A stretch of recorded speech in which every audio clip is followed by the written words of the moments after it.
در خدمت مهندس پیرزاده هستیم. می‌خوایم این دستگاه اندختار برقی رو به ما توضیح بدن. پیرزاده هستم از شرکت ماشین زراعت همدان. دستگاهی که جدیداً آوردیم توی این نمایشگاه همون عمیق‌کار قدیممونه، ولی سیستم گیربکس کلاً حذف شده، مجهز شده به یک دستگاه بهش میگن الکتروموتور. اگر حالا این سمت رو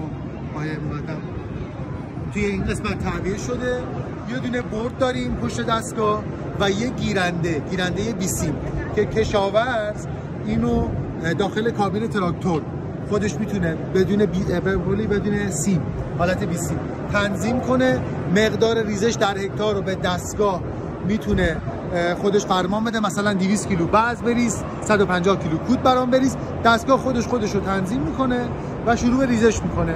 از طریق این کابل برق وصل میشه به فندکی تراکتور. چراغ عقب داره نسبت به محصولات حالا قدیمی. به لحاظ قیمت هم تفاوتی با دستگاهایی که گیربکسی بودن نداره. تصور نکنید که چون سیستم برقی بهش اضافه شده مثلا این دستگاه گرون شده قیمتش، نه.